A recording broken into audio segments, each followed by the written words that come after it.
Welcome to Series 6, Episode 2 of Entangled Discussions, Entangling the Old and the New. So for those who are new to the talks, we're a friendly, inclusive group and we encourage interactions. My colleague Natalie Hills at Entangled Positions is helping manage the audience input. So please use the chat box for any questions or observations along the way. For those comfortable taking the mic, there'll be an opportunity to join the conversation during the event. These talks are recorded and they go onto our Entangled Discussions LinkedIn page and YouTube channel. We are changing the way that we administer these talks slightly, so please follow Entangled Positions on LinkedIn and also the YouTube page to ensure you always stay up to date. This year, we've explored many different themes, and for this end of year bonanza, we're lucky to have 4 outstanding guest returns. So within the group, there's a mix of knowledge combining multiple continents, skills and vantage points, and we'll get to discuss their observations of this year in quantum, as well as their expectations for next year. So with all that in mind, it's a pleasure to introduce Anahita Zardoshti of Quantum London, workforce futurist Chris Bishop, Danica Hannon of the Quantum Strategy Institute, and Farai Mazundu of Bayeti Quantum Technologies. So just a little bit of intro for the talk. So with this format, the topics only get revealed to everyone as we go through. So this creates a spontaneous spontaneous conversation with no safety nets. Fortunately, we talk quantum because we are quantum. So it gives me great pleasure to say welcome one, welcome all. Well, delighted to be here. Thank you for hosting, John. Thank you, John. Thank you so much, John. And so without further ado, Anahita, if we can start by having a little focus on your year in quantum. I know it's been a big one for you, so I'd love to hear more about it and what your sort of overriding observation is. Yeah, thank you so much for that, John. So yeah, it's been a big year in quantum. It's been really my first full year, I guess, in quantum as well. So I was a newcomer to the field, didn't really know much about it, and have kind of been introduced to this amazing world with all these amazing people. So it's been a fantastic year. I kind of became familiar with quantum through a piece of work I was doing. I was writing a report on what impacts quantum computing had on the industry that I'm from, which is insurance industry. And so it's the first introduction I had to it, and I was doing some research online and came across this fantastic group called Quantum London, which was founded by 2 gentlemen called Paolo and Emmanuel, who are also from the quantum industry. And what they were doing is kind of talking to people, speaking about it, themselves weren't experts, and wanting to see what is this new buzzword we hear about quantum computing. And it turned out, it's this fascinating world and a lot of people coming together and wanting to know about the same thing. So I became a community leader, trying to help people like myself who didn't know much about quantum understand it by connecting with experts who do, and trying to simplify that and see how we can apply quantum to all different areas and aspects of our lives. And so it's been incredibly, I've absolutely loved every minute of it. It's been a journey, and one thing that I think has been lovely is started off by completely virtual, because last year when I came into quantum, it was unfortunately in the middle of this global pandemic, and so only seeing people through the screen, which had a silver lining in the aspect that got to meet people internationally from all over the world, which I would have never got to meet. But what has changed throughout the year is that now I'm able to meet all these lovely people, at least a subsection of them who can come to London and who are here. I've got to meet them in person and go to events, and it's been even more of a buzz and even more exciting to now have these kind of hybrid events and to actually put a face to some of these names. So yeah, a very long-winded answer. I'm sorry about that, of my year in quantum. Perfect. We'll certainly come back to a few of those things, but I think it's wonderful to see people like yourself that sort of come in, take up industry positions and volunteer positions and make a real impact. That and sort of looking at it, we can see that there's definitely a path for your sort of progression within quantum, and it's a great inspiration for people. So and we'll certainly come back to a few of those themes. So moving on to Chris. Obviously, as with everyone else, it's been a really sort of action-packed year, and I know we're lucky to have you with all your jet setting recently. So I'd love to hear some more of your observations regarding 2021. Well, so first of all, we have to qualify. This is alphabetical order, by the way. There's no John is not playing favorites or giving us priority by any other criteria other than the initials of our first names. So I just want to make that clear right away. It's been an amazing year. So it's probably my second year in quantum, actually. One thing that struck me is the fact that, so I moderated Inside Quantum Technology in May virtually, sitting right here in my home office. And then in November, we did a version of it hybrid in New York, which is really cool. And I think, to be candid, I think is the model going forward that hopefully more and more of us will explore. I mean, we did it in a space in New York, and we had about 150 people in a room physically, carbon-based life forms interacting just like we used to.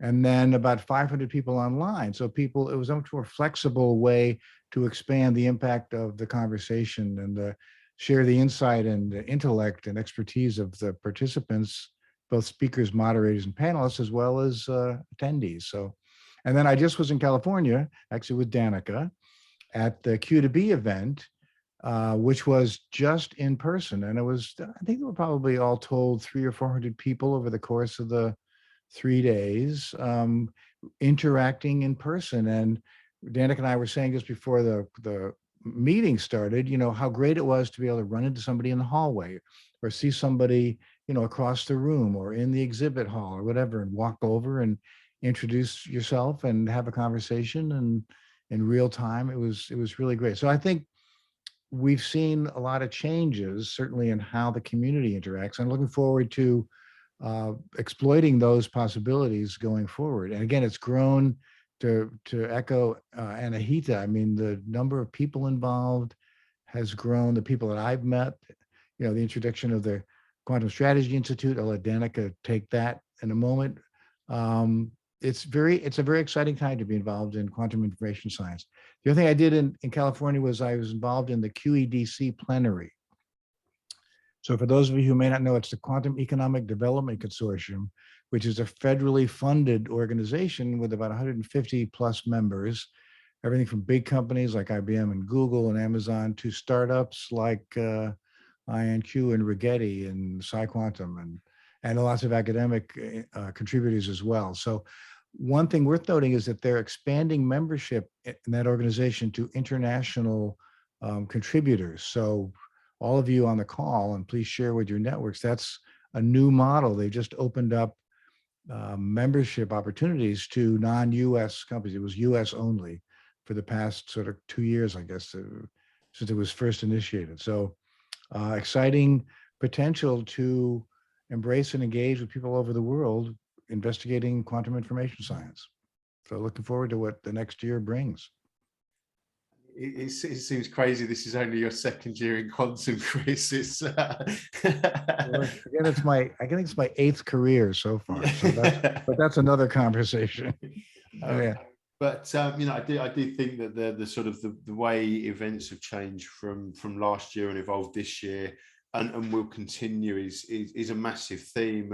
And it was this year with sort of IQT and Q2B, I think it would have been difficult to justify going there when we've got so much on, and all of our clients and candidates would have been saying, why aren't you still in the office? We should have you working a lot harder than this. So roll on next year when we've got some more people to free up my leash a little bit. Yeah. And then Danica, obviously for yourself as well, this has been a really big year of evolution for you since we were so if we look back where we were speaking this time last year and how things have progressed. So again, please come and talk to us more. Yeah, absolutely, Sean. Thank you. There's been a lot of very positive changes over the year. And one of the changes that I'm most proud of is the launch of the Quantum Strategy Institute. I was talking with Brian, who is the founder and head of the Quantum Strategy Institute yesterday, and I was saying, Brian, I completely underestimated how much need there was for an organization like QSI, where we're really helping consumers to navigate this white space of quantum computing and helping them to best understand where they're going to get practical value out of this space and what steps they need to be taking right now to get that. So just the response from the community has really been phenomenal, and to see our audience start to grow and change over time and to get a better understanding of who's paying attention to it. And a lot of what we're seeing is leaders on the business side of things, which is just fantastic, because we have this incredible growth going on in the tech space, and now we're helping connect the business community into that. So that's just been fantastic to see. And with the thought leadership that our team has been putting out, we've gotten to write articles for business leaders about how do you even start approaching this. And for people who might be a bit further along in that path, who are thinking about building out their teams, how do you get your software engineers trained up to be able to go into the space? If you're an executive who's looking at getting your leadership on board, how do you start approaching executive education for this area? So for us with 2021 and the launch of the Institute, it's been phenomenal to see how much need there is for this, and then to better understand how we can be of service to the community. Yeah, and I think actually putting my QSI hat on as well, actually, that it's been, since Brian invited me to join as a special advisor, it's been fascinating to sort of see the inside track on it. Obviously, many of the people I knew before, but it's been really fantastic to see how see the sort of potential and the growth from the inside, and then obviously see that disseminate into a more external focus as well. So and again, we certainly come back to this in more detail as well. So and then if we can come on to you, you're wearing very different clothing to the last time we had you on here. Has the weather changed or something?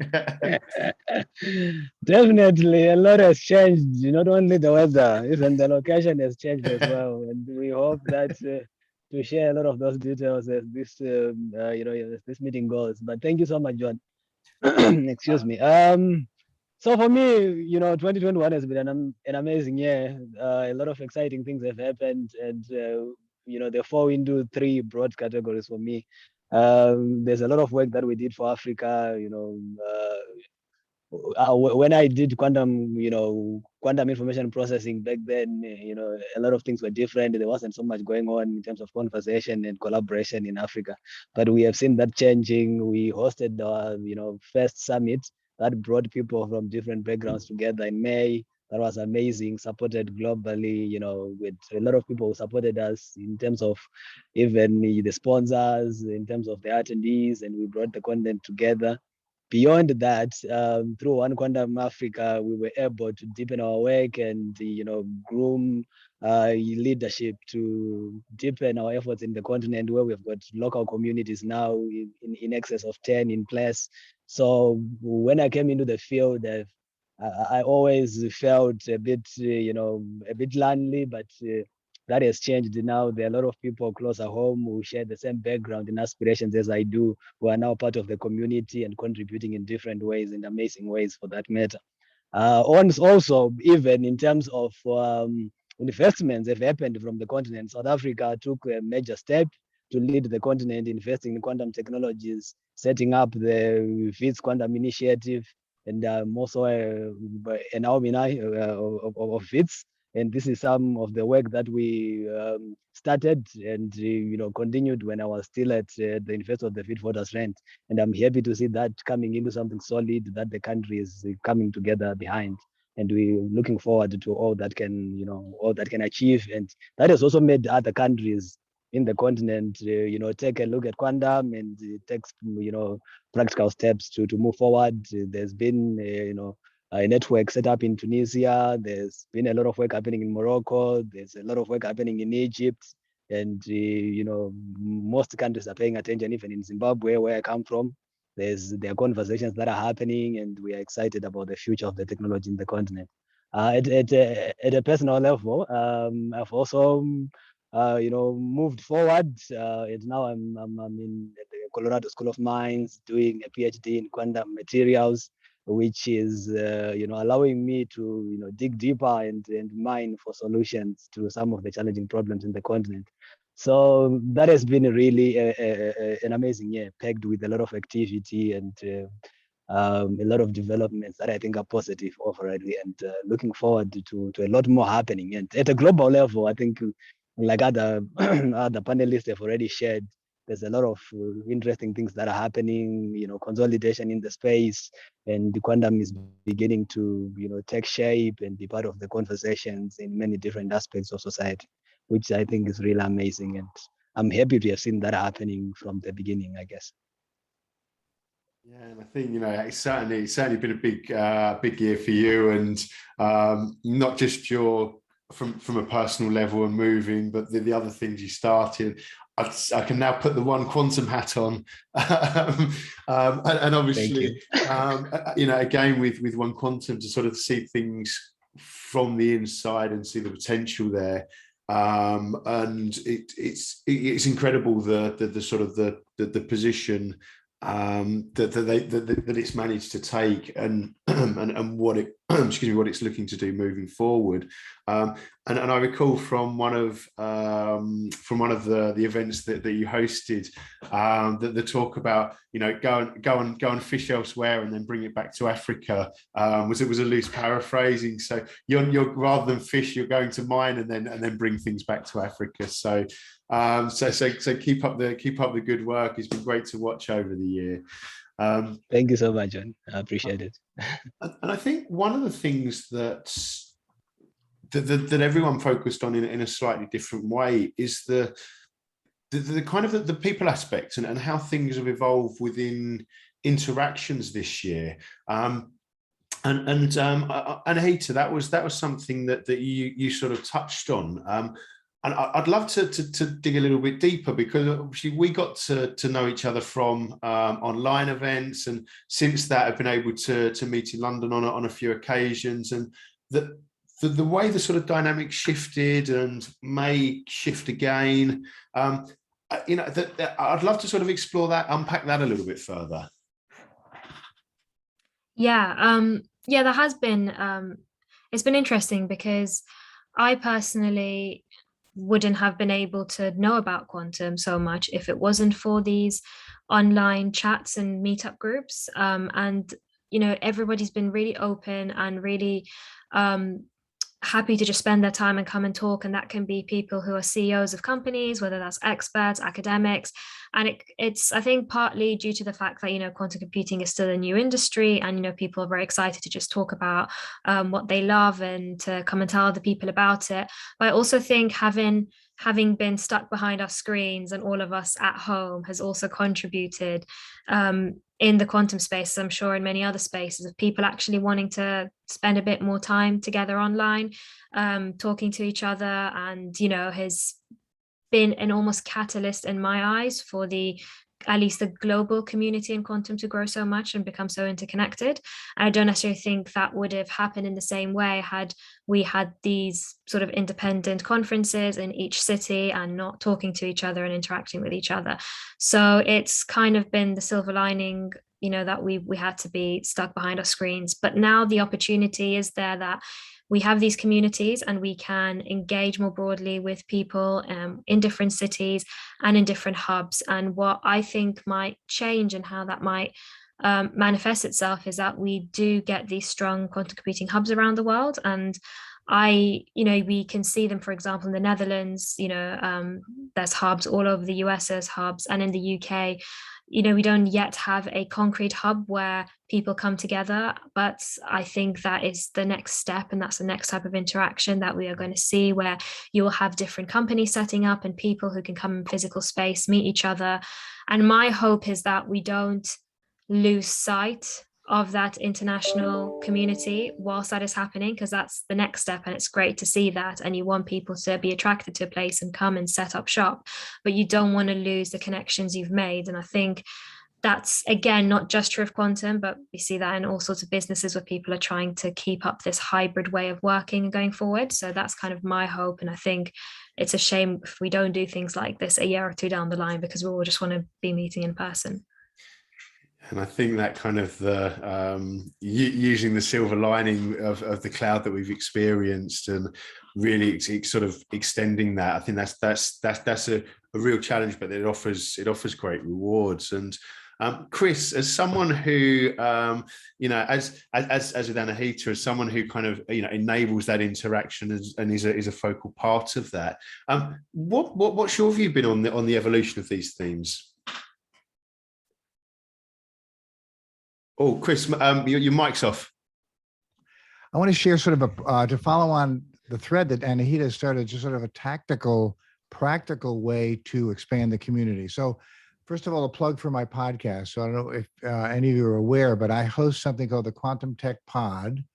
It's an unabashed plug. Actually, I'm speaking to Michael Bierchuk tomorrow evening. He's the CEO of Q Control in Australia.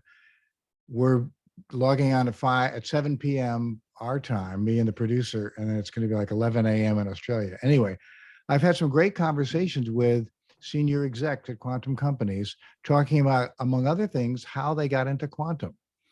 And the paths are myriad and variable, and some came from academia and some came from the private sector. Some came up through sort of the tech biz writ large. It's been really fascinating to hear from this. So I would encourage people to check it out. The other thing I would say is to expand the community, at the risk of getting down in the weeds, I encourage anyone on the call or participating in this event to, first of all, connect with all of us on LinkedIn, right? So Farai very smartly put his URL in the chat. Bravo. I'm a huge believer in the power of LinkedIn to connect and build and enhance this community, if you will. So once you're following all of us, we all post periodically. People at our companies post. For example, when I post to Quantum Tech Pod, I usually put it up on LinkedIn. Check it out, but also go see who has liked it or commented or celebrated or loved it or whatever. You can easily see who the people are in the community that are responding to this content, and connect with them if they look appropriate. I mean, if it's someone doing something in the field you're interested in, or someone, I always say, if there's someone senior at a company or an organization, connect with them, a thought leader who may weigh in and make a comment on something that Danica posts or that Anahita posts or Farai or me or John for sure. And that's a way to, again, expand your network and expand potentially the impact and understanding of quantum information science. Taking advantage of the technology. We have the technology. While we can't always get together in person, we can do things like this, as Anahita said, have these kinds of interactions. We're all in different parts of the world, but we're having this conversation. So again, encourage everyone in the meeting here to take advantage of that technology and expand your network, and by implication, the impact and understanding of quantum information science. Yeah, 100% agree with the power of networking. We've got the tools, use them, and things like groups on LinkedIn as well are a really good way of sort of creating a bridge for that. And actually, on a talk that we were giving for the Washington DC quantum computing meetup recently, we coined the phrase that if you want to get involved in quantum, get involved in quantum. And that it sounds simple, but hey, it does work. And obviously, Danica is kind of the arch networker who's got some incredible skills in terms of being able to engage with people, and I think people warm to naturally. I'd love to sort of evolve the conversation from your perspective as well, and how you've seen things develop. Yeah, so Anahita, I really liked your point about how you hope the community will keep engaging more broadly, and how that's something that you think is going to happen in 2022. With the Quantum Strategy Institute, we're starting to broaden our team. So Anahita, you've brought incredible skills to the Institute with your analysis. John, you acting as a special advisor, which is extremely helpful. And Chris, you've been so important with helping us to put on professional events, and you've really lended your skills there. And now what we're doing is we're starting to build out our team even more as we look forward to 2022. So we've been teasing that a bit on LinkedIn. Mahela Rusia does an incredible job with marketing, and she really helps us to get the messaging out there. So we owe a huge thanks to Mahela. And one of the things that she's been doing lately is she's been putting out this wheel that every week or so it shows the new team member that we're bringing on board. So most recently, we have announced Per Nyberg. He has a background in high performance computing. And we've also announced that Michael Torino will be joining us, and he'll be focusing on graduate students in that STEM pipeline and how we can pull them into this space and help address that really pressing need for talent. So as the Quantum Strategy Institute looks forward to 2022, one of our biggest things is going to be thinking about how do we connect with all these different audiences? Because quantum computing as an industry is just a remarkable space where I'm really hard pressed to think of an industry that it won't touch at some point. And because it is so broad, we need this breadth and depth of talent to be on board and to help connect to different consumers. So we're very excited about the different people that we'll be bringing on board next year. And then in turn, how we'll be able to connect to more audience and be of service to those people and help them pull quantum computing into their businesses so that we can continue increasing that adoption. And John, you can invite even more speakers to your great events and continue to grow this network of people. Yeah, and I think that's a really important aspect and something we've spoken about before, that when it comes to things like use cases, it's all well and good thinking what for argument's sake, a quantum computer can do, but then by speaking to the people that are actually using them, finding out things that you never would have thought of because you don't know what their industry entails day to day. It's a really, really exciting time, actually. And I think, the work that you're doing to encourage that interaction is absolutely, first of all, incredible, but secondly, really vital and something that we're going to need a lot more of moving forward. Actually, we need a lot more of now, but we're also going to need even more of moving forward. And then Farai, obviously, as probably the sort of the coolest guy in quantum, who's brought not just a whole continent together, but a lot of people from further afield as well. How have you seen the kind of this evolution of interaction? I know that there's been some phenomenal things that you've done, but how does that look like from the inside? Thank you, John. Very exciting. Perhaps I would say I feel a bit left out of the Quantum Strategy Institute. But all the same, I hope that you're going to reach out broadly and get somebody. You've got fine talent in the continent in Africa. I hope somebody will make the cut and will be involved in some way in your work with the Quantum Strategy Institute as well. Anyway, so before perhaps I go there, we are continuing bringing people together, and we've got an event coming on the 17th, which is a networking event.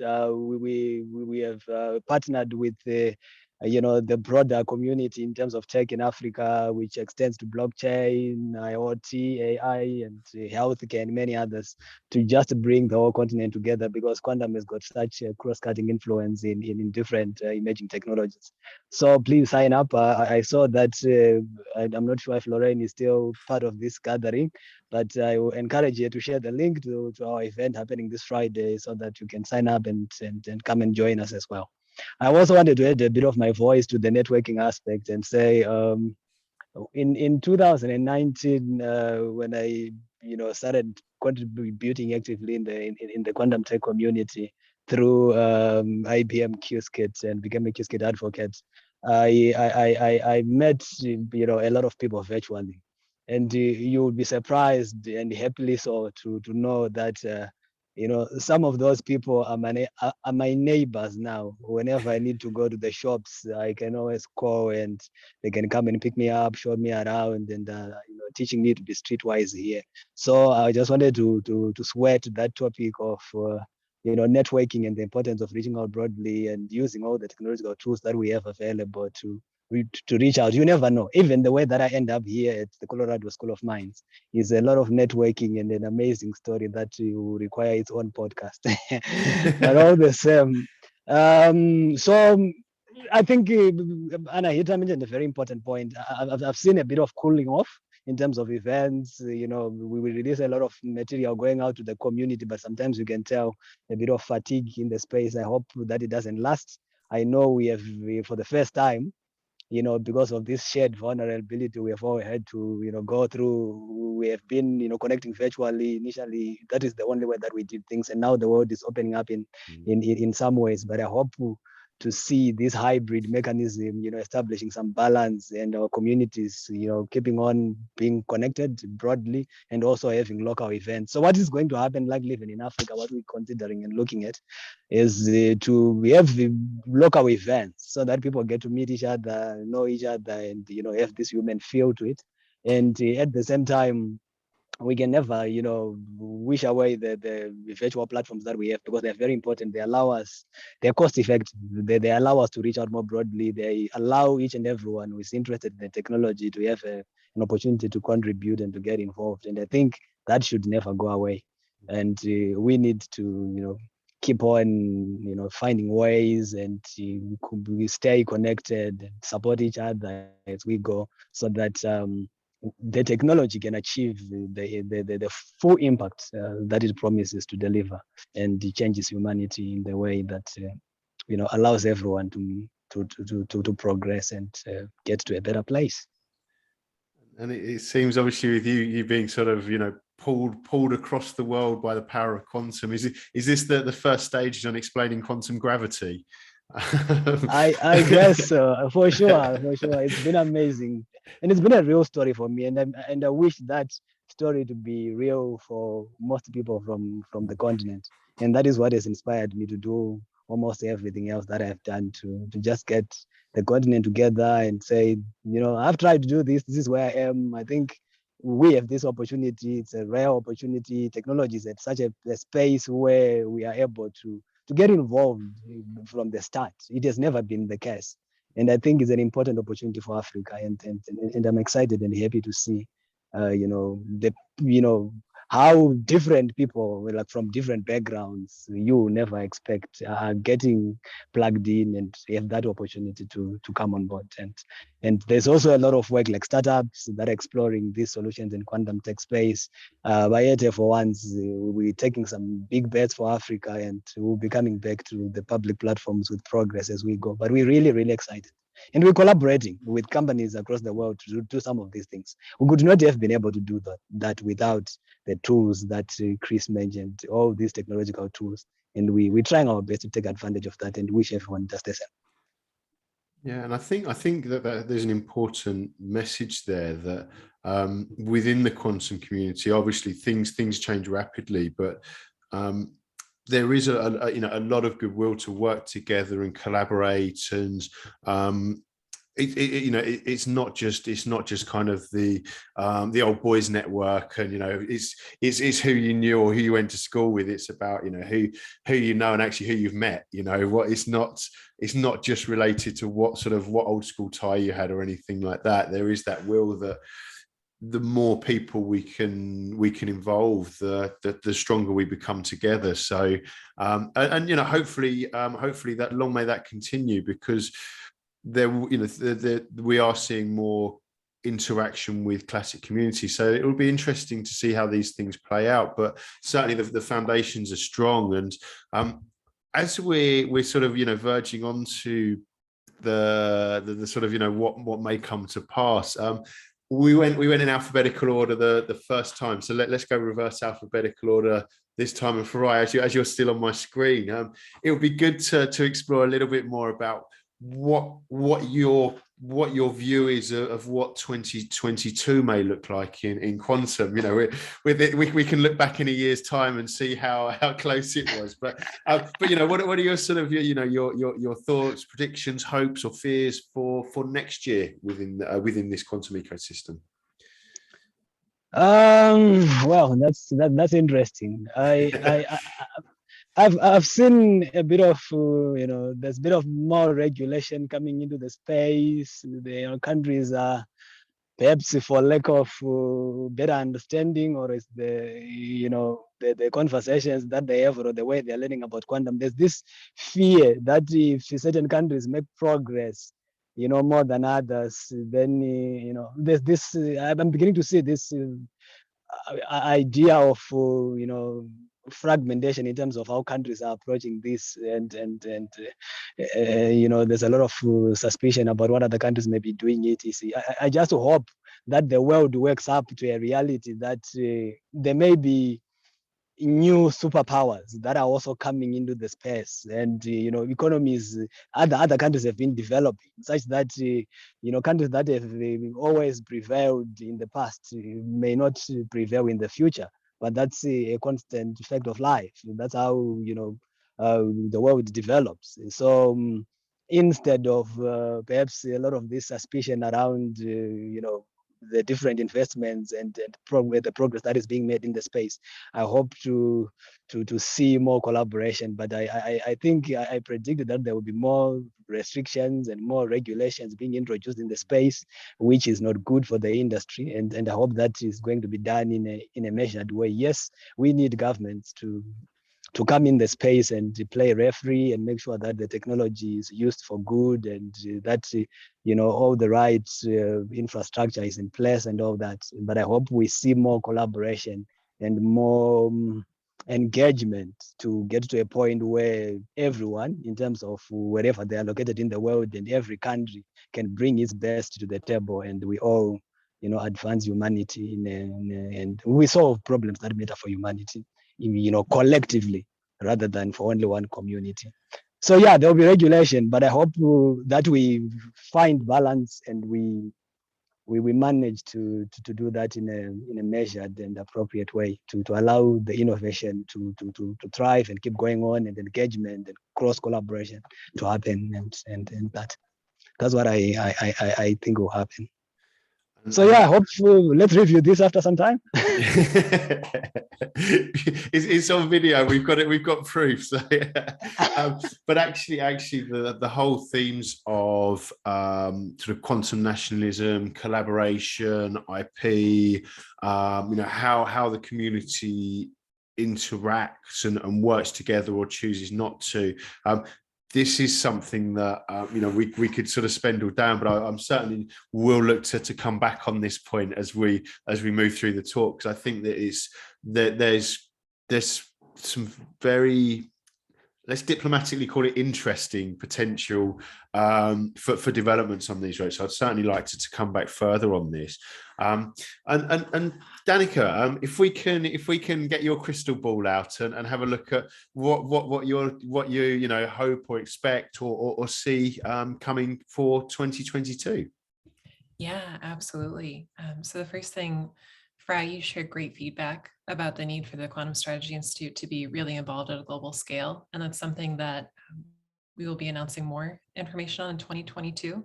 So you were spot on with that feedback, and I'm very proud to be able to say that we have good things planned. So as we look into 2022 for the Quantum Strategy Institute, one thing that we're going to see is more of a global presence and being able to reach those audiences that are doing fantastic work in this space, whether that's thought leadership or the community leadership that Farai represents, or talking about use cases. We're definitely going to see more of a global approach, which is very important.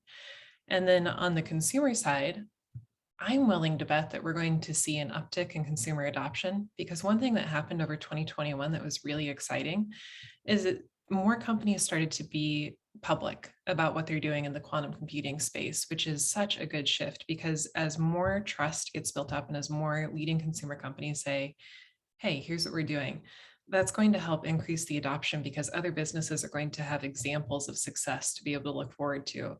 And a great instance of this is BMW, where they worked with AWS recently to host a challenge around how can quantum computing be applied to the industrial space. And as they announced 4 winners recently, and of those 4 winners, 3 of them were quantum computing companies. So now we have one very leading innovative company, BMW. We can see them working with 4 different quantum computing vendors, and then we can see them tackling very specific challenges.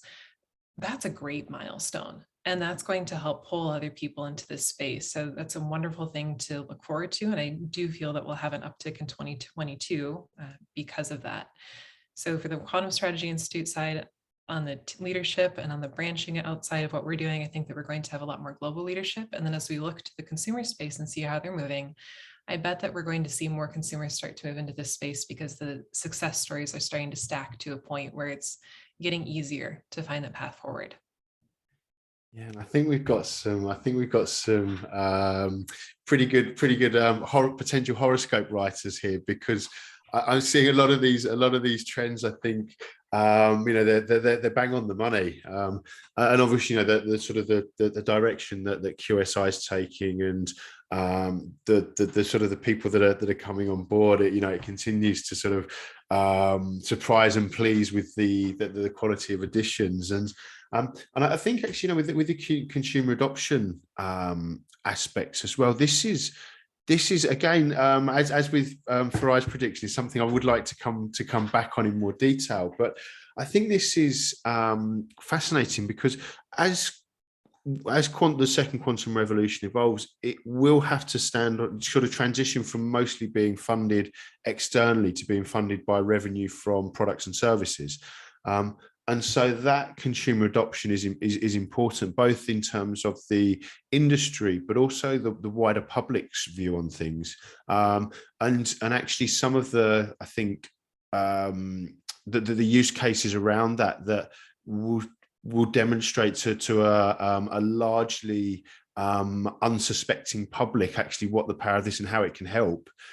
That's going to be a real test case to portray the positives rather than the fear. And I was speaking to someone recently who mentioned the difference between use the word atomic or use the word quantum, and how people react differently to these things. So yeah, I'd certainly like to come back to this in more detail as well. So hold the phones, everyone. We might be here for some time on these. I know Danica, you've got a hard deadline on this. So without further ado, Chris, if we can bring your horoscope in and find out what you think for next year. Crystal ball. Yeah. Putting my crystal. Well, certainly I agree with what Farai and Danica have said. I think certainly globalization is a key point, we should be aware of. As I mentioned before, QEDC is opening up to global membership. I think the community realizes that it's, we want to try to avoid the balkanization, if you will, or country-specific focuses on quantum to the degree we can, and sharing IP and resources will drive understanding and adoption on a global scale for sure. I think we're going to see more practical applications. Again, as Danica was saying, B&W has this kind of milestone watershed event. I think we're going to see more and more companies, private sector companies, exploring the potential of quantum and investing in it and developing more and more viable use cases. I think that's exciting. I think we're also going to see focus more on the three high-level sort of quantum areas, if you will. And for example, we're doing IQT, Inside Quantum Technology, is doing an event in The Hague in February focused on quantum internet, right? So the three main categories: quantum internet, quantum computing, quantum sensing. I think as the portfolio expands and the power of quantum becomes more and more broadly accepted, and exploitation attempts gain focus, it's going to be difficult to just keep it under the umbrella of quantum. This is my 2 cents, right? We're going to it's going to require more focus on at least the three meta level categories. There's a lot of focus on quantum encryption, for example, quantum security, right? Post-quantum. So many people will say that's where we're going to initially get traction and where funding will, first be allocated, because it can potentially drive near-term benefits. I mean, conversations with execs about what data to harvest and protect, so that in 5 years, when RSA is no longer viable, hackers can't get into your information. So the quantum internet, for sure. I'm going to have this conversation, quantum sensing as well. So I'm having a conversation with Michael Bierchuk, my next podcast, tomorrow evening, and he's involved in quantum sensing extraterrestrially. So he's got a project going on that's funded, I think, by the Australian government and maybe the Japanese government, on developing quantum sensing for the Moon to Mars supply chain. Think about that for a second, right? So what kind of business model is that? They're looking at quantum sensing to help drive how that business model gets developed and exploited and deployed, right? So again, three sort of meta categories. While quantum computing gets the limelight, mostly gets the press, gets the visibility, there are these other areas. Quantum sensing has been around a long time. Again, quantum cryptography is going to be an area of focus. Quantum internet for sure. I mean, the work they're doing at Delft in the Netherlands, and even in Chicago Quantum Exchange, building a quantum network connecting the national laboratories. I think we're going to need, again, to be more sort of focused on where there's value, which is exciting to me. It's like, okay, if you're really interested in one or more of these categories, as a researcher, as a business, as a employee, as a member of the supply chain, as a business partner, thinking about where you might apply your skills and expertise and or funding to drive business models. So I think on the first thing actually is that thinking that the sort of people, or often the sort of people that are involved in the space race, probably have quite good lawyers, and I'm wondering how many company registrations will go to the moon and Mars for taxable benefits. But actually, it was interesting what you mentioned about sort of people talk about quantum and often their minds go to quantum computing, but it is a broad church. And actually, it's interesting what you say about compartmentalizing things a little bit further, because if you look at the first quantum revolution, we don't put lasers and semiconductors and transistors, they're not all considered the same thing. And they've had a bit of time to play out. But actually, I think for those within the quantum bubble, there are big differences between not just how the technologies are created and used, but the potential for them. And I know there's some people in the audience actually that I've had conversations with about the differences between a lot of these things. So I'd like to come back and explore this further. And I know that with all of these things, there's going to be some really, or I'm expecting some interesting comments from the audience regarding some of these things. And before we do, Anahita, if we can bring you back in as well and see your predictions for next year, or hopes or expectations for 2022. Yeah, thanks, John. So, agree with all the comments made, and what Danica, Chris, and Farai have already said. And just to add, not much to add on to that, but a few things. One is that there's been an enormous amount of investment made into the quantum space, and that is growing year on year. And there is so much private and public investment at the moment.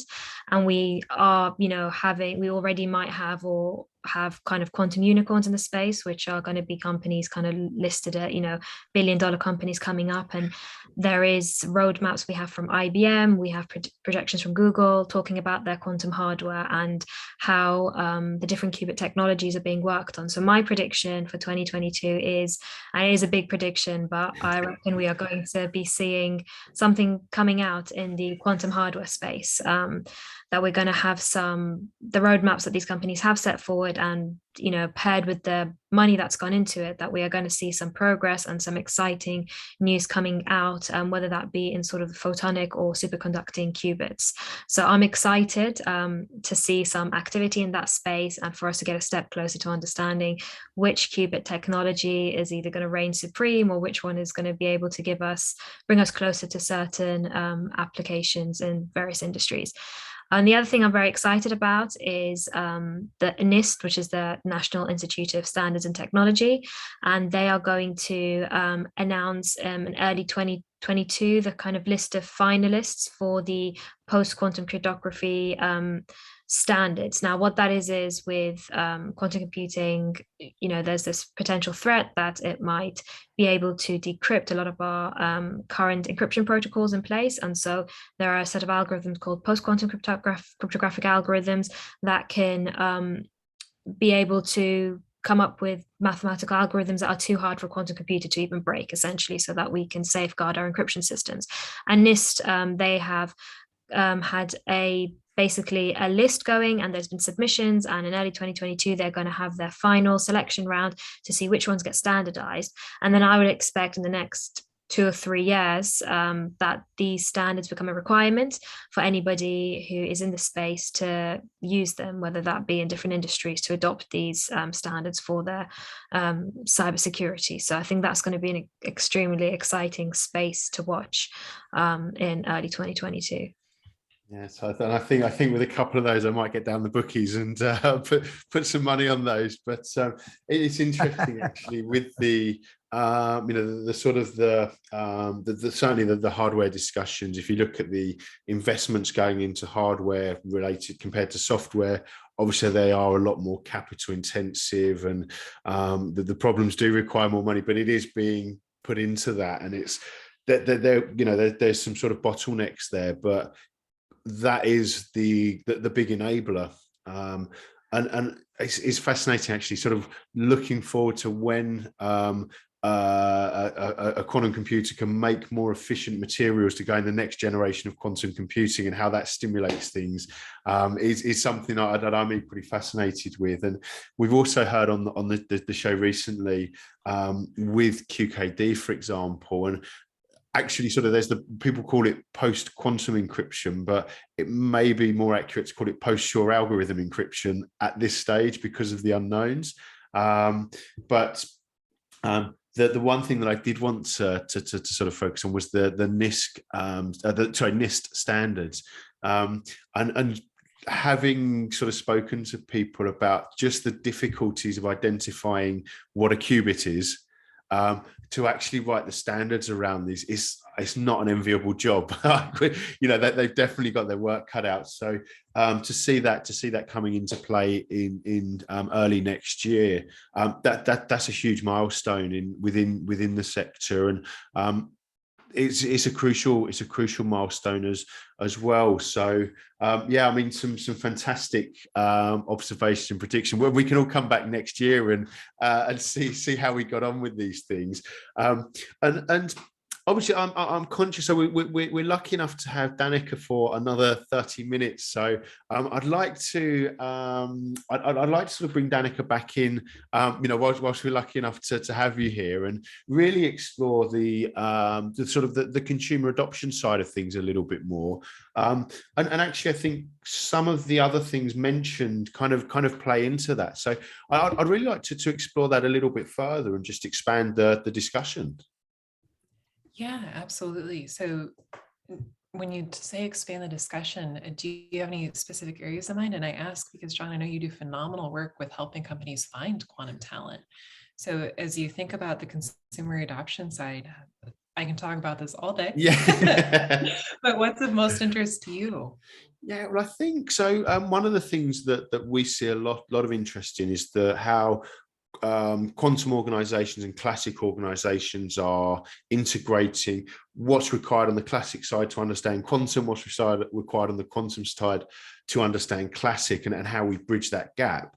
And there's kind of within that, there's the technical challenges, but then there's also the kind of the business benefits and use cases, and really looking to see if where do you see that, some real world use cases? Where do you see the real benefit, the sort of near term opportunities within these sorts of areas?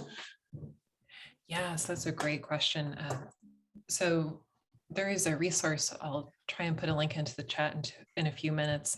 The Boston Consulting Group recently did a report about quantum computing and the future state of the industry, and the title was something along the lines of what happens when quantum computing becomes when and not if. And as they looked at the value creation that each of these areas are going to create, they gave different bands for when these technologies mature. Here's how valuable we think they're going to be. What was really striking was that cryptography was the lowest value creation of all of them. And when I say low, I think that on the low end, they're estimating something like $40 billion in value creation. So take that with a big grain of salt, because low is not low in the space. But quantum cryptography was the lowest. Then after that, it was optimization. Then they had quantum machine learning. And then it was quantum chemistry in the solution space with material sciences, they think that's going to be the area where they're going to see the most value creation. So there's a little bit of a two-part answer here, John. In the near term, my sense from paying attention to what consumers are saying, paying attention to the use cases that are coming out, I think that quantum cybersecurity and optimization are the two areas that are going to be able to pick up the most speed in the near term, because there's such an urgent need on the cryptography side, as Anahita was talking about with the different standards. Then on the optimization side, with the way that quantum computers are really uniquely suited to be able to tackle those problems, that's very helpful from the technical standpoint. Then as you look at the business community and as they see, oh, so if we look at optimization, here's an area we can start to actually gain ground faster than we can in other areas.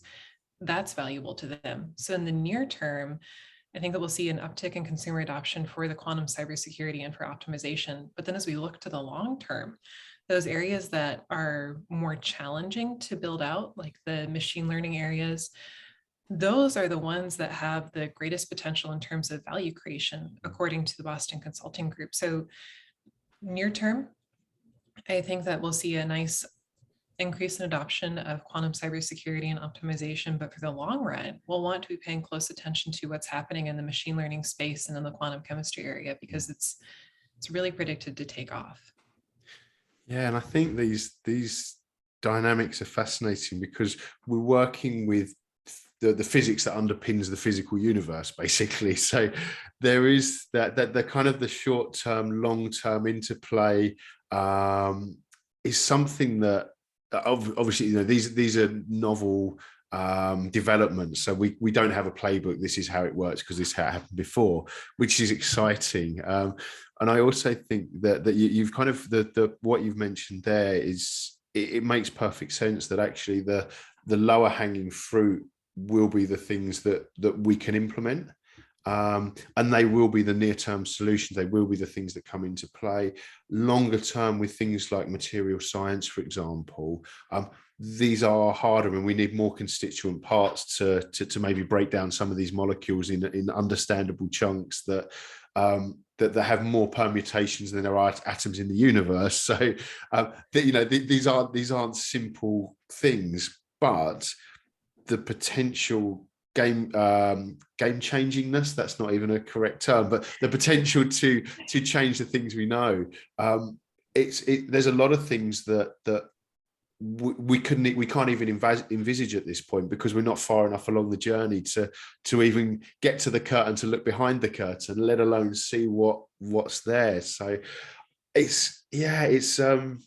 think there's the excitement levels there are, you know, fantastic, but it is a journey. You know, there is that journey we have to that we do have to undertake. So so what I would like to do as well, because so we've got Danica, we've got you until for another, I was going to say the time, but it is irrelevant because everyone's in different places. We've got you for another 25 minutes. We've also got Farai for around the same length of time. So what I'd like to do is, whilst we're lucky enough to have you, I'd like to just bounce that over to Farai and just really look at the first of all, Farai, if you can sort of just discuss sort of Danica's points around the consumer adoption, and then also I'd like to expand on the theories or the topics around you know, nationalism and collaboration as well, so we can bounce the ideas off of both of you, and then we can sort of follow up whilst you've got a little bit more time together.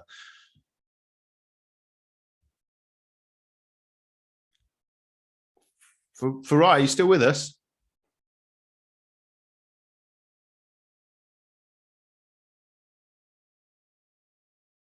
Farai, we might have lost Farai already. So hopefully he's still here, but if not, oh, here he is.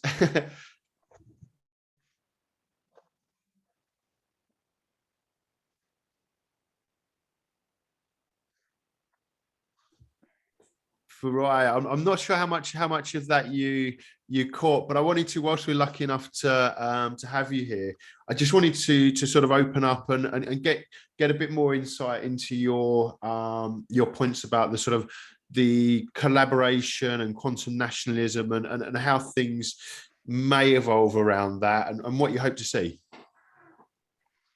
Sorry, John. I think my app froze when you were speaking. So do you mind just taking me through what you would want me to comment on? Yeah, or was it just the cotton wool in your ears because I was talking? I have that effect. Yeah, I don't know what happened. No problem. No, I was just wanting to, whilst we're lucky enough to have you for a little bit longer, I just wanted to explore the comments you made around the sort of how the collaboration and potentially quantum nationalism, or that how sharing and not sharing interplays, and what you see around that sort of collaboration versus personal vested interests, and how you see that evolving. Interesting. Very important, and it's something that we're giving very, all the attention that it deserves, especially from Africa, because I think that's the way that we are finding a role to contribute. And we've got energetic, entrepreneurial, and open-minded young people in the continent, and that's our competitive advantage. And the way that I think I see from the people we've gathered on our platforms, and experts from the continent, the kind of ideas they share seem to evolve around we having getting all these young people an opportunity to contribute, and using all the available tools and platforms and technologies to do that. And Quantum has already started very well, offering such opportunities, and has gotten us this far. And this is why on the 17th we have reached out more broadly to other communities in tech in the continent. We have always been there to try and learn from what they've what they've gone through, and what they think are the things that we need to focus on, and also expose them to the potential of quantum tech, because of, like I mentioned, the cross,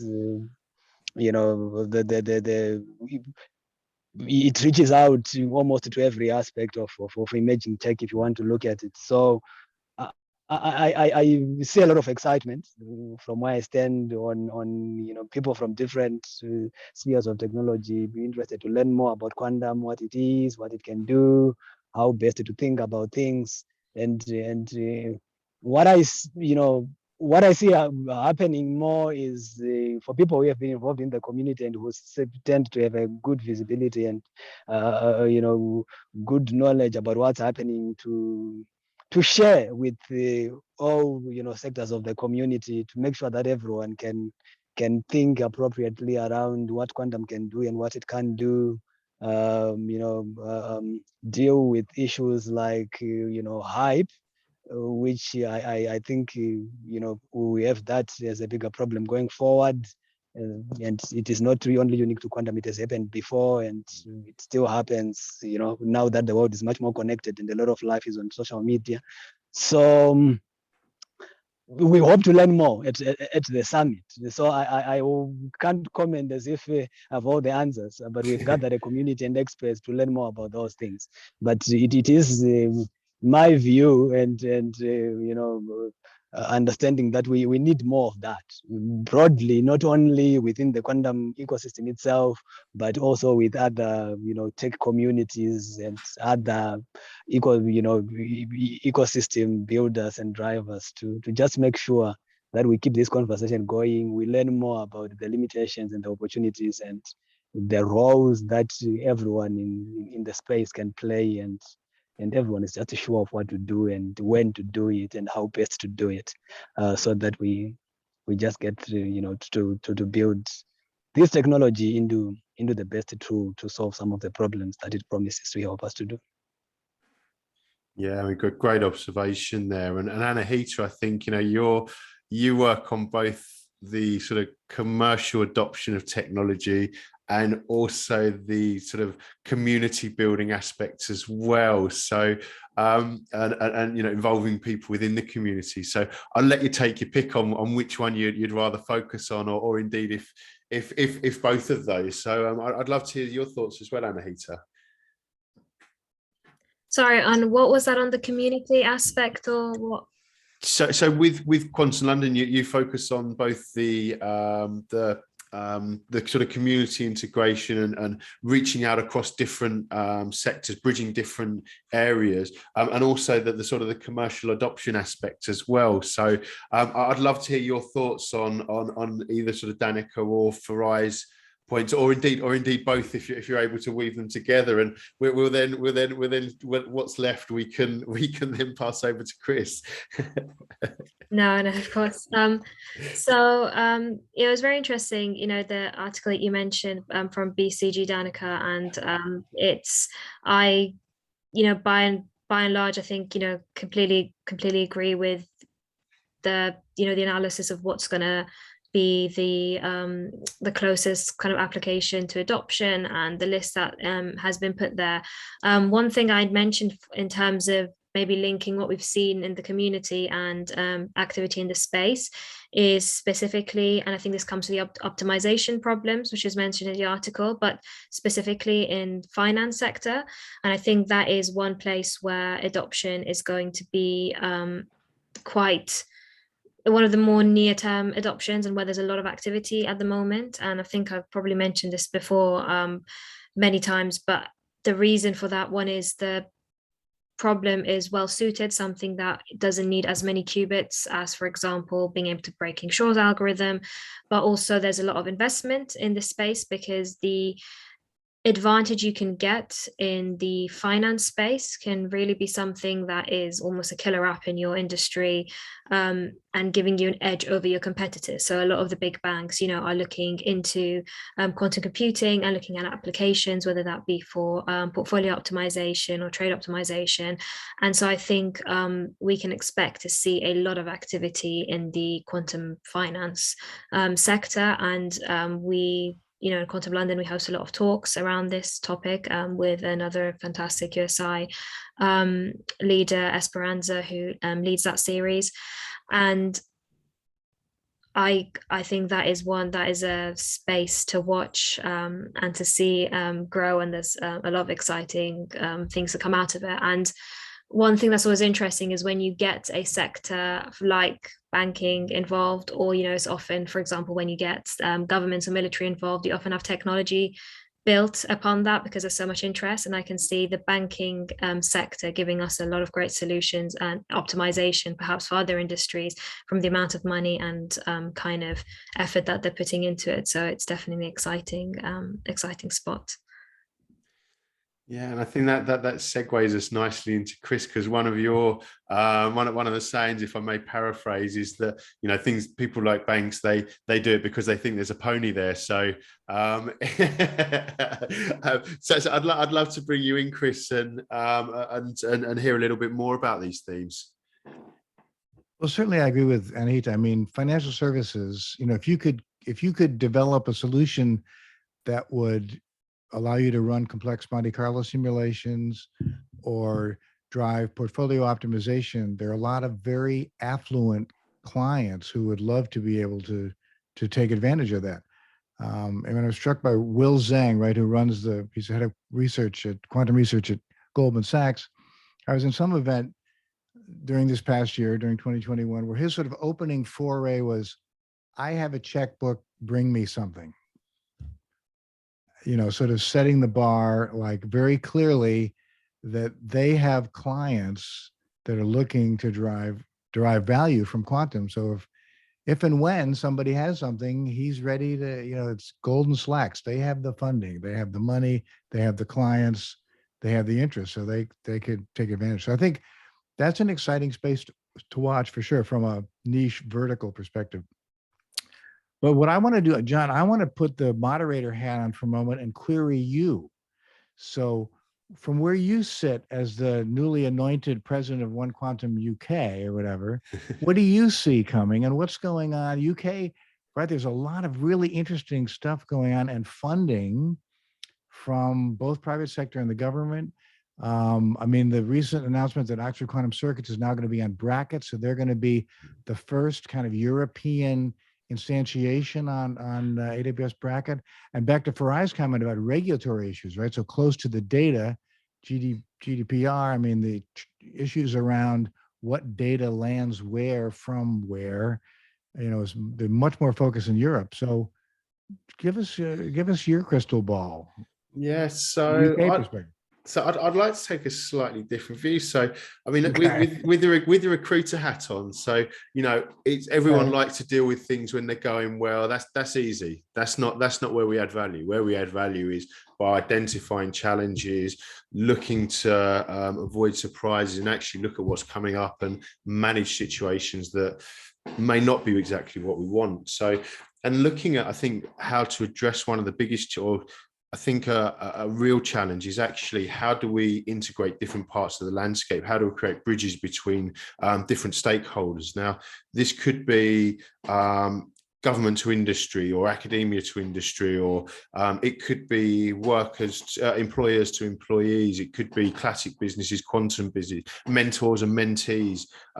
But I think, and this is partly with my recruitment hat on, but actually really strongly with my One Quantum hat on, is that actually these areas, there's a lot of things, a lot of people are sort of talking about this, but there's maybe not that consistency of action, or it's only focusing on one bridge at a time. But actually, I think the thing that I'd like to see a focus on next year, and actually I'm working hard on a number of things to implement, is how do we create highways for the different stakeholders to interact with each other? How do we get these conversations started? How do we introduce these people? How do for example, the VC funds, where do they meet the corporate social responsibility people? Where do and we're such a broad church. There's so many different disparate ideas here that need to come together, and we need to create opportunities for this.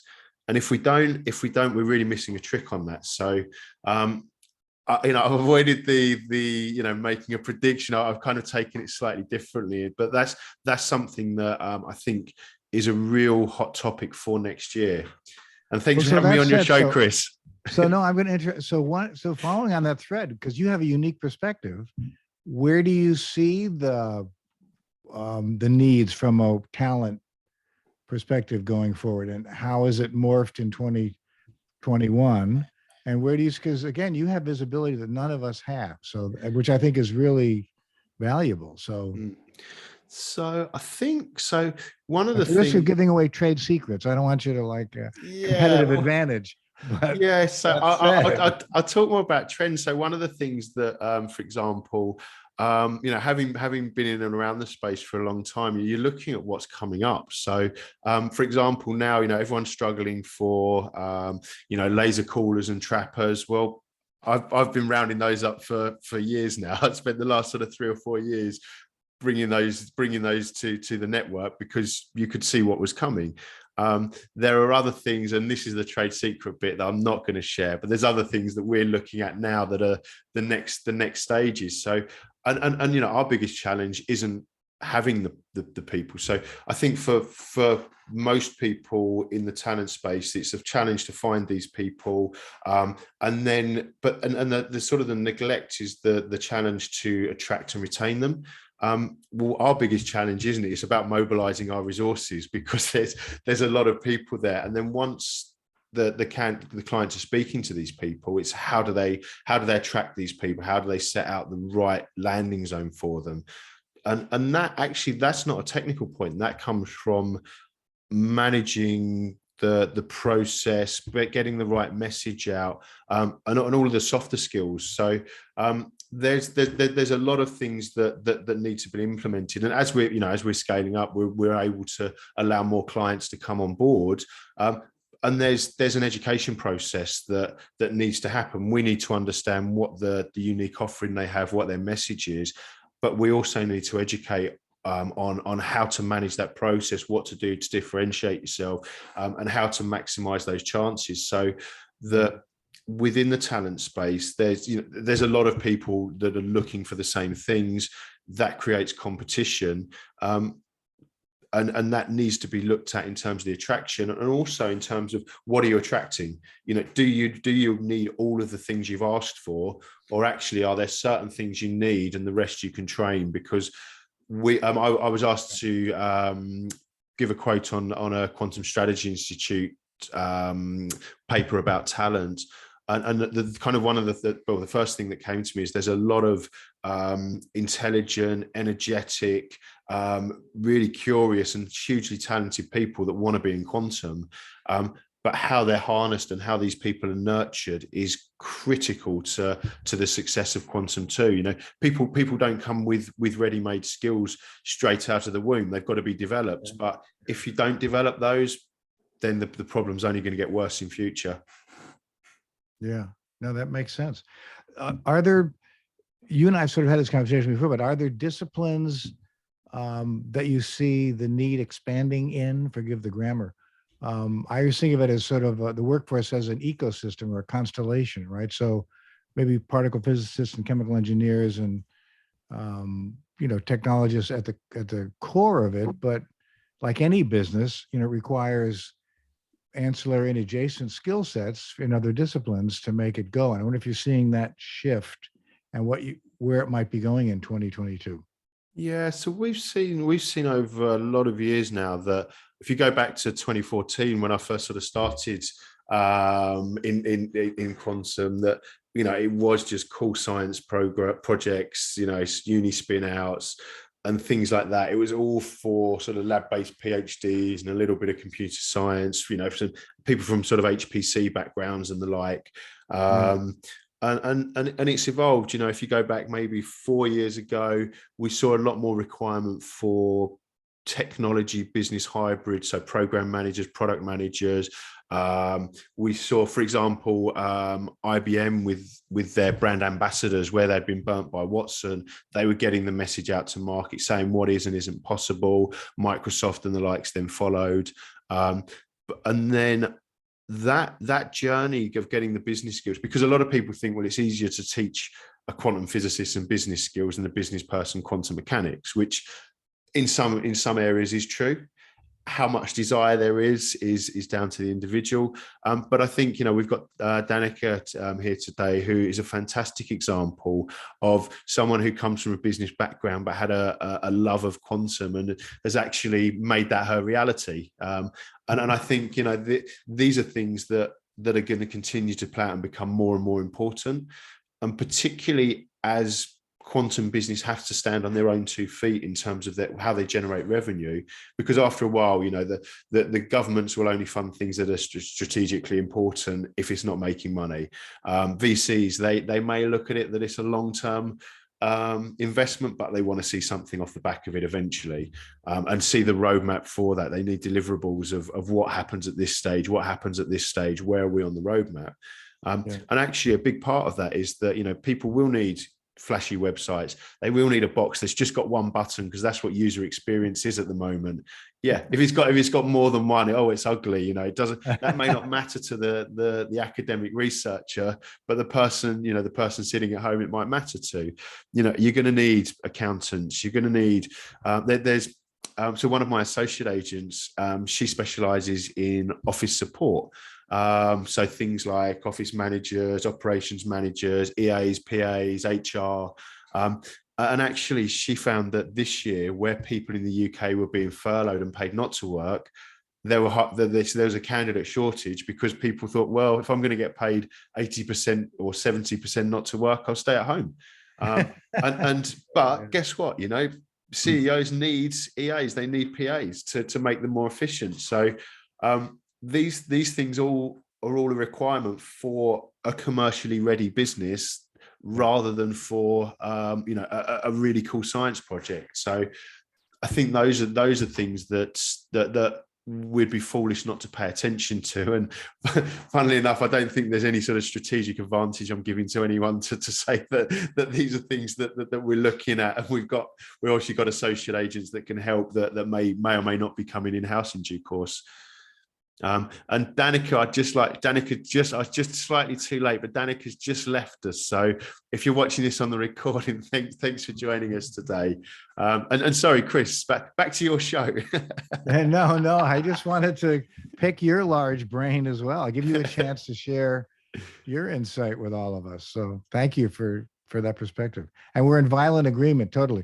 You need PAs and EAs and project managers and program managers and user-centered design people and biz dev and management consultant types and people interested in policy and regulatory issues, as Farai so astutely pointed out early in the meeting here. So anyway. And I think, whilst I think if we still got Farai, I know that you had to drop off shortly. So if you are still here, Farai, was there anything that we can bring you back in before you got to go? Yeah, thank you, John. I hope you can hear me. My app is just being crazy for some reason. We've got you, mate. Thank you so much. I wanted to say thank you for the platform, really, and thank you for the conversation. And this is really amazing, and looking forward to the next year. Like I mentioned, I think I wanted to just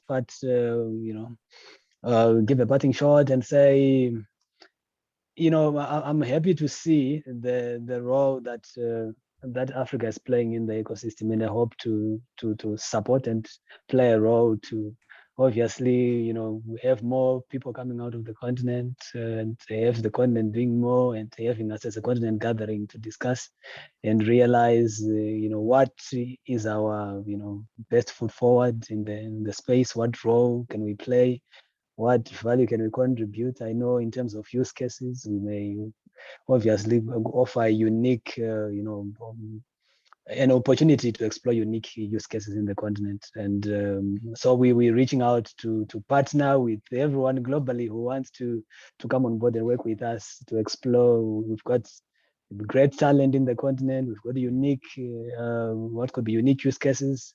We've got, an open-minded people in business, and leaders in government, and we are every day learning how to optimize for this conversation, and just make sure that Africa can contribute. Join us on December 17.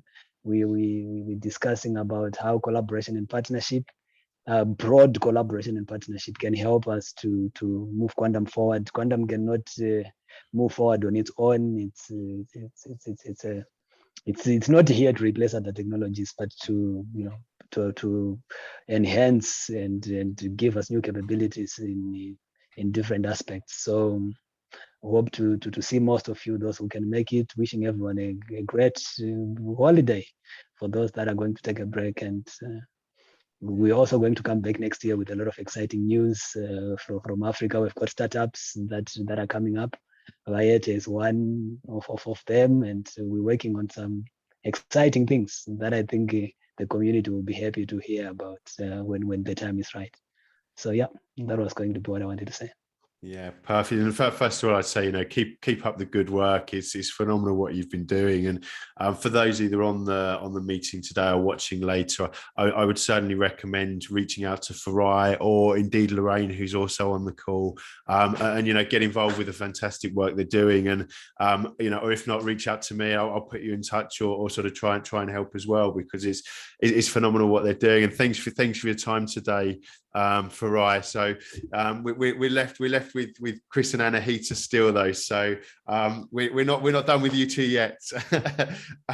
So if I may then, Chris. So with yourself, we spoke about globalization and disseminating quantum into different verticals within sort of quantum too. I'd like to unpack that a little bit further as well. And I'm looking at the clock. We're still going to have time to open out to the audience, but I'd like to unpack that a little bit further. First of all. So in terms of verticals, like where and when this traction might occur, I think, well, certainly like government, right? As you had inferred, so security around government data. I think one of the interesting challenges is that QKD, there was a paper that actually NIST put out that was kind of subtly disparaging QKD, thinking that it might be a near-term solution, but not longer term. So, but again, I think it's an area where we will see some traction, maybe even despite the BCG report, that the long-term value creation might be comparatively low. relative to, say, computing. But I mean, it's an area of focus for sure, from both a military and governmental perspective, as well as, any organization that's trying to protect, private data. I mean, healthcare, the legal profession, Anahita can certainly speak to that.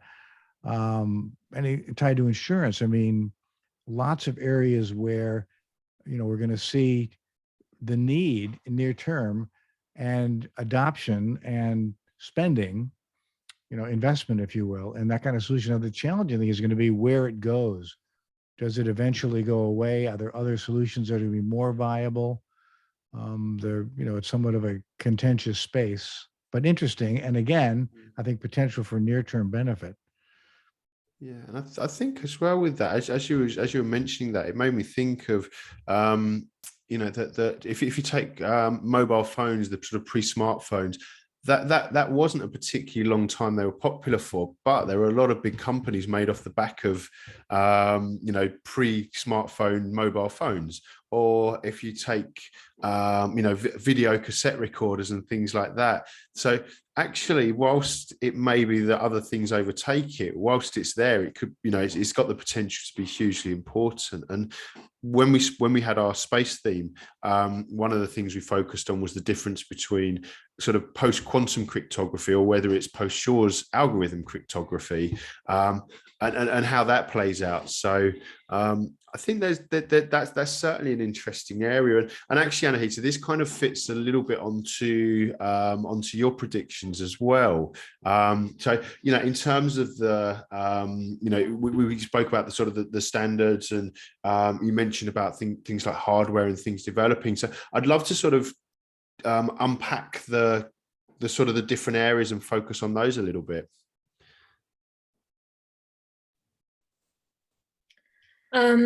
Yeah, so with, for example, the hardware sector, and I think somebody actually put in a very interesting comment here, and I completely agree. I think it was, let me just try to find whose comment it was. I think it was Asiyama, if I'm saying that correctly, that said that 2022 is all about understanding error correction. And I think one big part of hardware that is a very good point mentioned here that I don't think we've touched on is the fact that to get to that kind of next level and to come out of this NISQ era, which is the noisy intermediate quantum state, which is what we can do currently with the number of qubits we have, which are noisy, and errors are introduced into them as soon as we want to do anything on scale, is when we essentially solve or find a way around how to handle errors. And I think that's another really hugely exciting area for quantum. Hopefully 2022, I don't know if it is 2022, I don't know if it's beyond that. It would be fantastic if it were, and I think that would unleash the potential and make I think everyone's roadmap just zoom ahead. But that's the next big problem in quantum, and it's something where if we're able to overcome, then I think there's going to be all sorts of new thinking in a whole new era. Well, there will be a new era. It'll be the post-NISQ era of quantum computing to come about. I think actually with the hardware side of things that you mentioned previously, or the different types of hardware, should I say?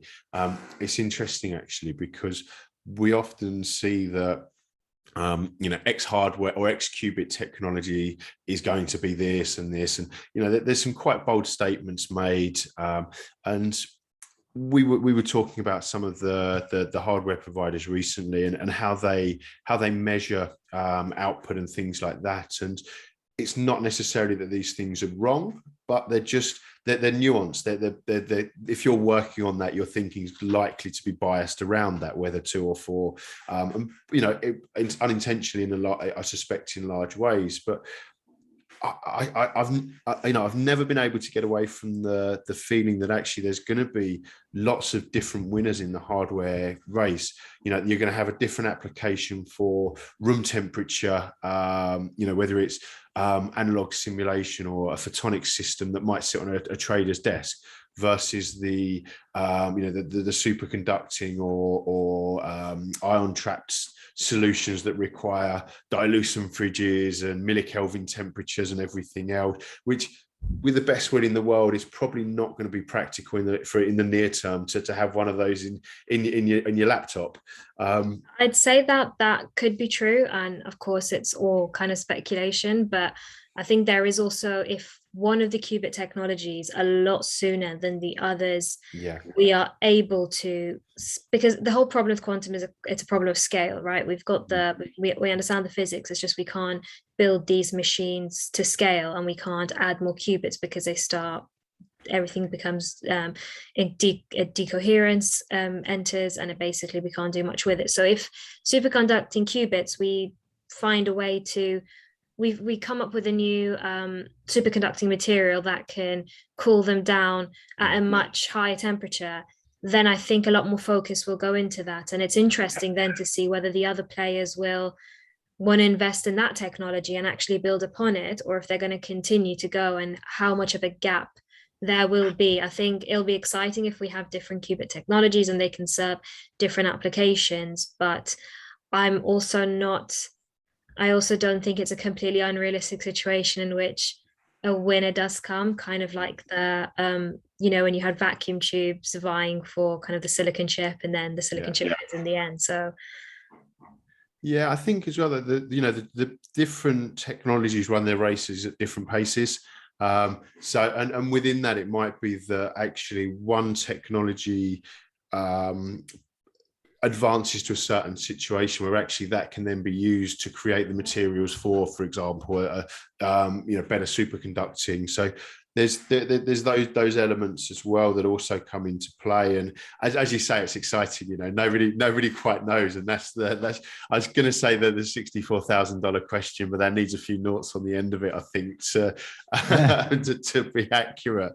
And I can see you sort of chuckling away, Chris. I'd love to get your 2 cents worth.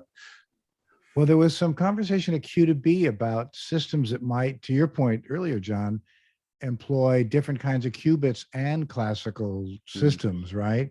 Depending on, again, scalability or desired outcome, or the ability to manage and manipulate the qubits. I mean,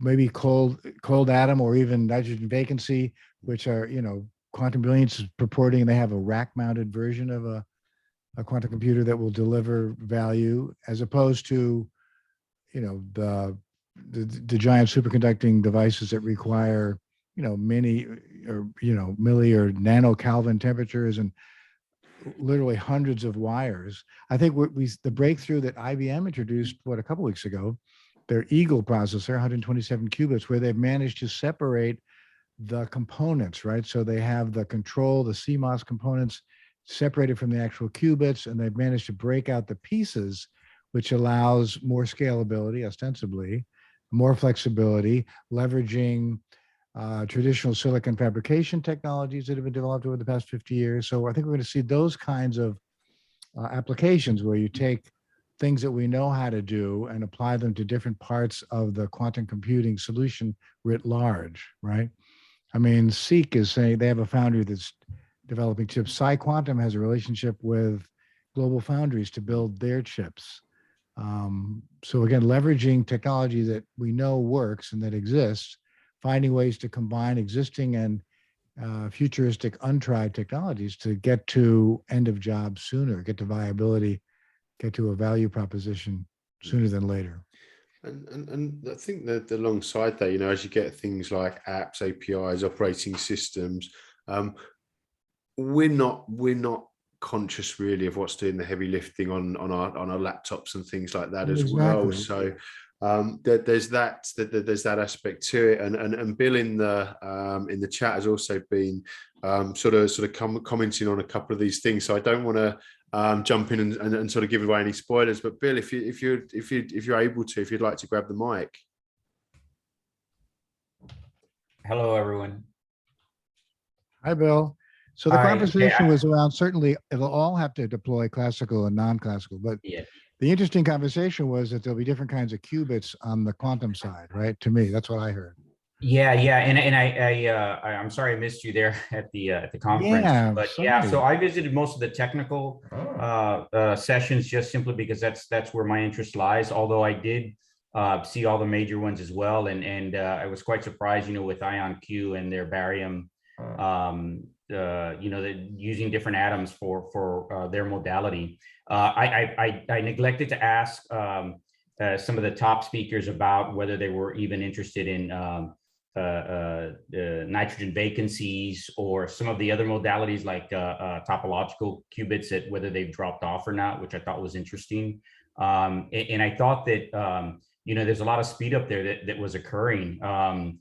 So hardware didn't have too many surprises. It seems like everybody's pushing along the same lines that they have been pushing in, all the major players.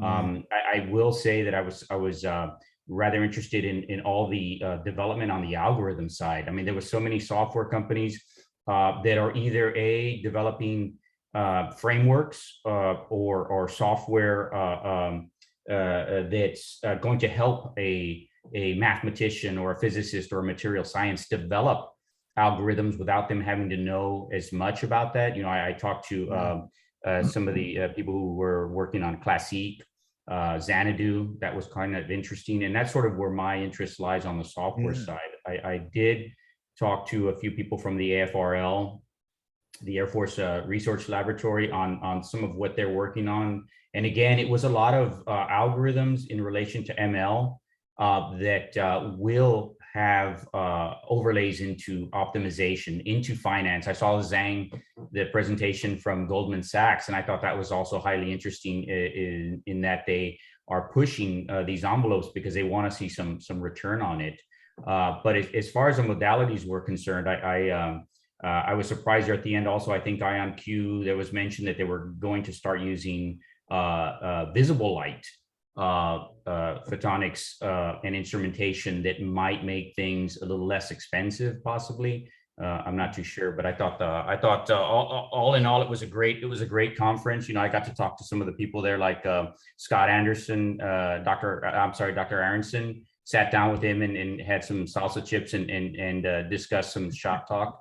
But yeah, I was very pleased with everyone that was there and presenting.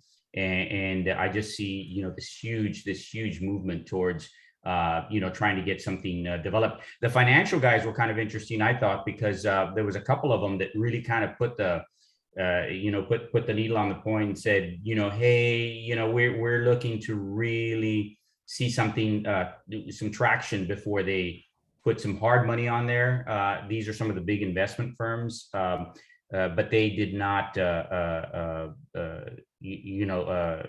try to look so optimistic that everything was rosy and whatnot. They basically said, yeah, here's what we're looking for, and here's where we're going to invest. Right. But yeah, no, thank you for the opportunity. But John, thanks again. Yeah. Thanks for joining us as always, Bill. That's great. Yeah. Bill, it makes me think that the presentation with Quantinuum, right? Ilyas Khan and Terry Utley, the newly formed company, combining Honeywell Quantum Solutions and Cambridge Quantum, right?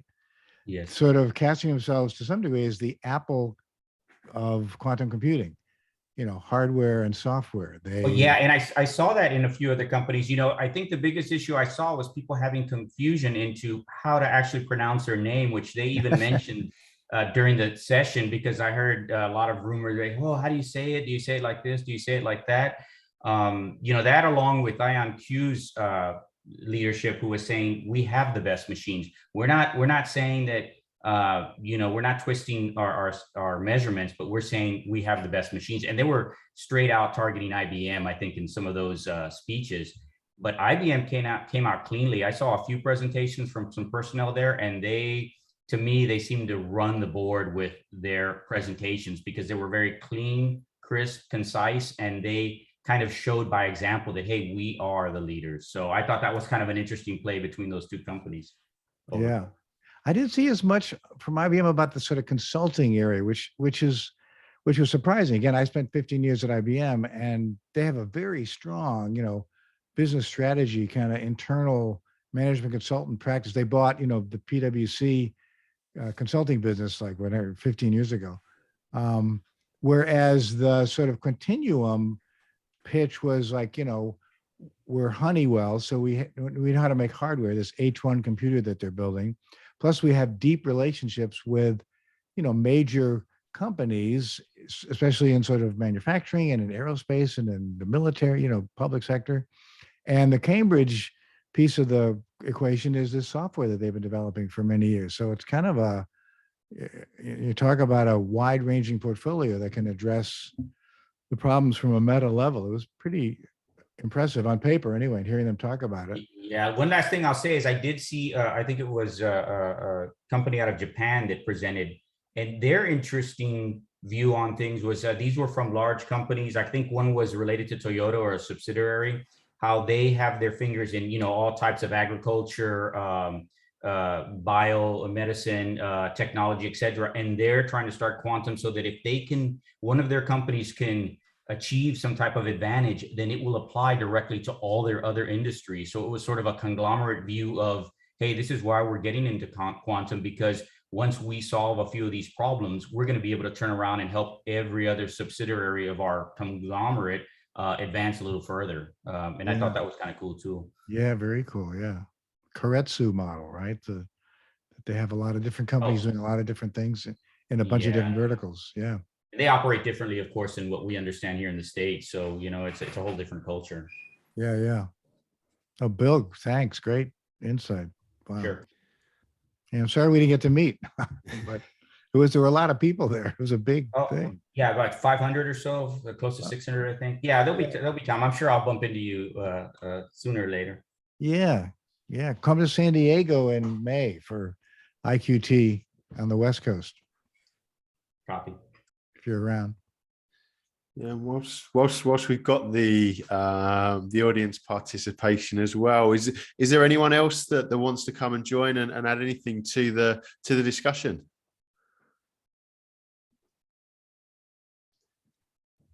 Don't be shy. Robert Cruz has got a really cool looking piece of code as his what we're looking at. Robert, do you want to say something? Sorry about that. I have a dual mute thing here happening. This game headset I use it for work too. So same issue.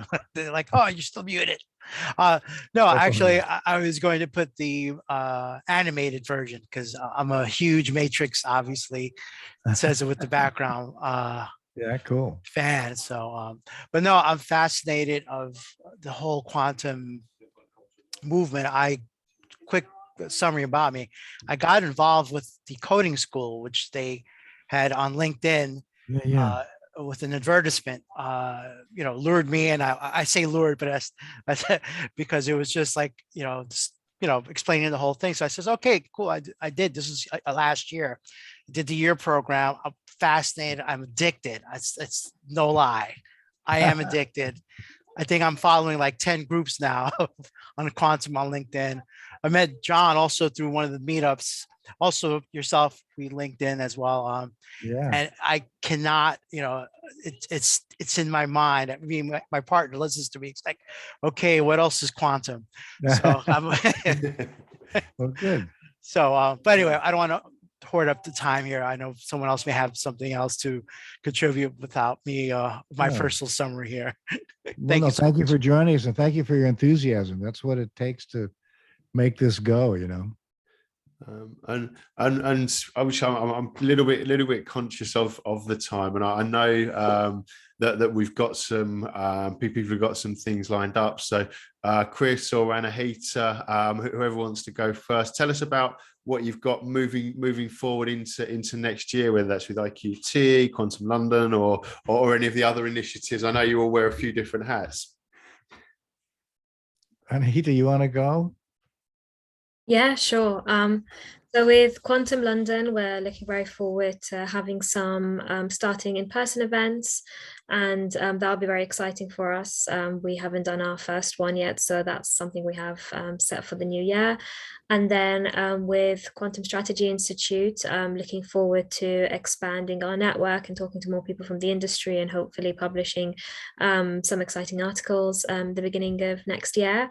And then personally, in sort of very interested in the cybersecurity space within insurance. So looking to potentially explore that from the insurance angle to see what sort of the kind of security managers, different companies are thinking, and to do a bit of a knowledge transfer. So that's kind of what I've got lined up as of now for 2022.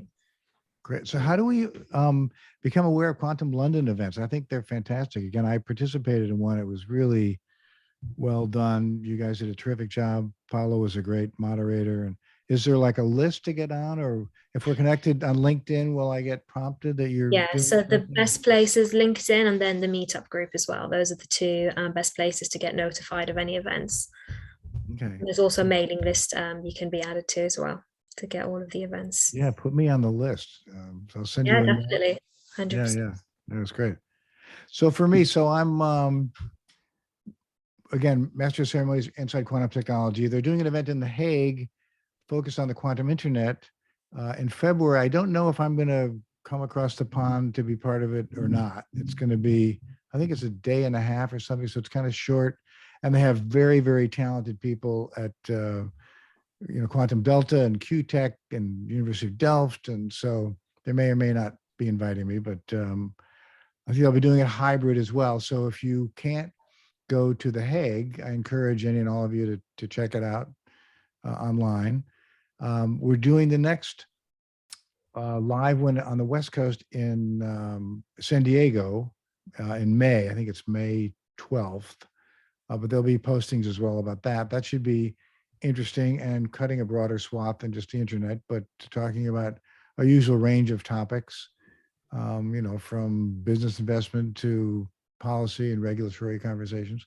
I'm doing the Quantum Tech Pod. That's an ongoing activity for me. I have actually lined up, I'm speaking to Chad Rigetti, of all people, in January, the founder of Rigetti Computers. That'll be an interesting conversation.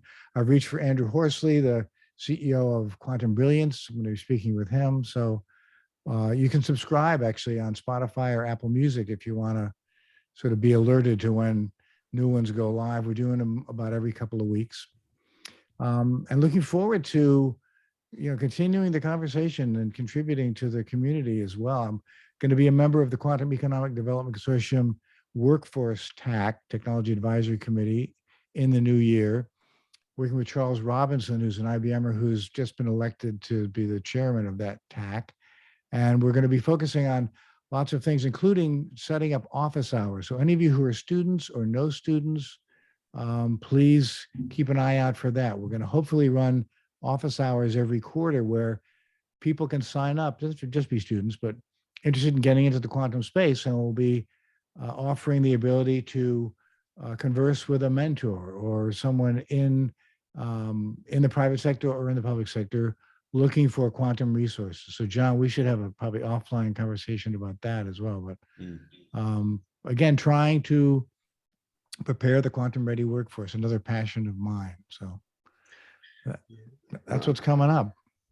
Yeah, and there's some great stuff all around, and I'm looking forward to having a little bit of less crazy time during the holiday period, so I can catch up on some of obviously your podcast, Chris, and also Quantum London, and moving forward, to sort of help out and be more involved with. I know that I've got some introductions to make for you, Chris, and I do apologise. It's crazy time for us at the moment, and obviously Anahita moving forward to next year, working together at QSI, and also collaborating further with the Quantum London team. So anyone here, I really suggest get getting involved as much as possible and following these events. And speaking of upcoming events, so we're down to one Entangled discussion left for this year. So next week even, we will be back with Emmanuel Colonella, who is also a member of Quantum London. We will have Anisha Musti, founder and CEO of Community, who, if you don't know, is doing some amazing stuff. Too much to list in one go. And also Sahar Ben Rashed, who similar to Farai, is making some great things happen for Africa, this time with Northern Africa, with bodies like Q World, Q Tunisia, sorry, amongst others. So another fantastic lineup, and hopefully you can all come and gather and join us. And it just remains for me to to thank our guests, obviously Farai and Danica, who were with us whilst they could be, and Anahita and Chris, who were able to stay through till the end. So thank you all, and thank the audience for another great session. Well, thank you, John, for hosting, and thanks everyone for joining. Just to echo John. To Yeah. be continued. Have a great holiday. And if we don't see you, we'll see you in the new year. Thank you, everyone. Thanks, Chris, and thanks, John, as well, for organizing.